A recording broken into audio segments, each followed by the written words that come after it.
तो जैसा कि आप सभी लोग को मालूम होगा, सरकार ने मनरेगा को पूरी तरीके से बंद कर दिया, पूरी तरीके से यहाँ पे खत्म कर दिया है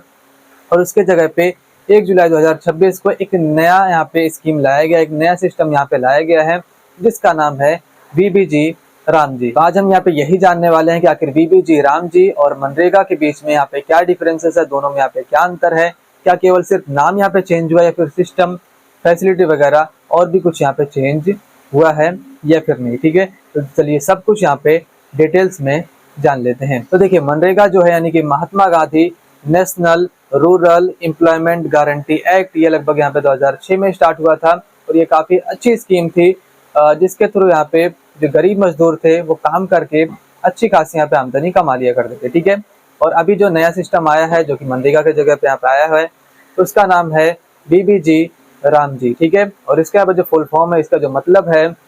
वीबी का मतलब हो जाता है विकसित भारत, जी का मतलब हो जाता है गारंटी, राम का मतलब हो जाता है रोजगार एवं आजीविका मिशन और लास्ट में जो जी बचता है उसका मतलब हो जाता है ग्रामीण। ठीक है, यानी कि विकसित भारत, गारंटी, रोजगार एवं आजीविका मिशन, ग्रामीण। अब इन दोनों के बीच में यहाँ पे क्या डिफरेंसेस है, क्या यहाँ पे चेंजेस हुए हैं, तो देखिए आप लोगों ने देखा होगा मनरेगा के अंदर आपको 100 दिनों का गारंटी रोजगार यहाँ पे दिया जा रहा था और इस नई स्कीम के अंदर आपको 125 दिनों का गारंटी रोजगार यहाँ पे दिया जाने वाला है, ऐसा नई स्कीम के अंदर यहाँ पे बताया जा रहा है। ठीक है, दूसरा, मनरेगा के अंदर आपकी जो सैलरी है वो 15 दिनों में यहाँ पे आती थी, यानी कि 15 दिनों में यहाँ पे रिलीज हुआ करती थी, लेकिन नए सिस्टम के अंदर आपकी जो सैलरी है वो 1 हफ्ते के अंदर यहाँ पे आ जाएगी, यानी कि 1 हफ्ते में आ जाएगी, ऐसा यहाँ पे बताया जा रहा है। तीसरा, मनरेगा के अंदर जो भी टोटल खर्च हुआ करता था वो केंद्र सरकार यहाँ पे 100% यहाँ पे उठाया करती थी, लेकिन नए सिस्टम के अंदर अभी जो खर्च होगा वो 60% यानी कि 60% यहाँ पे केंद्र सरकार उठाएगी,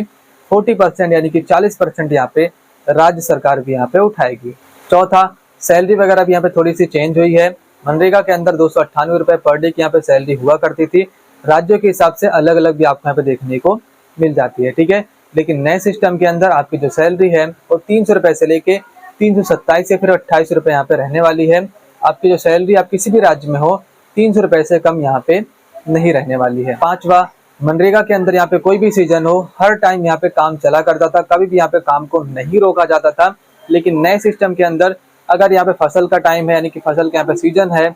तो उस टाइम 60 दिनों के लिए आपका जो काम है उसे यहाँ पे स्टॉप कर दिया जाएगा। छठा, मनरेगा के अंदर आपकी जो हाजिरी है पहले यहाँ पे डिजिटल तरीके से यहाँ पे लगा करती थी, लेकिन नए सिस्टम के अंदर आपकी जो हाजिरी है वो बायोमेट्रिक तरीके से यानी कि फिंगर वगैरह का यूज करके यहाँ पे लगने वाली है, एआई वगैरह का भी यहाँ पे यूज होगा और जीपीएस के थ्रू ट्रैकिंग वगैरह भी सब कुछ यहाँ पे होने वाला है। तो अभी मैंने आपको यहाँ पे काफी कुछ यहाँ पे डिफरेंसेस बता दिए हैं, तो अभी आप लोग को समझ में आ गया होगा कि आखिर मनरेगा और ये जो नई स्कीम है वीबीजी रामजी, इन दोनों में आखिर यहाँ पे कितने डिफरेंसेस हैं। और भी काफी सारे यहाँ पे डिफरेंसेस है, मैंने आपको यहाँ पे 5-6 पॉइंट यहाँ पे बताए हुए हैं। इसके अलावा यहाँ पे काफी सारे डिफरेंसेस हैं,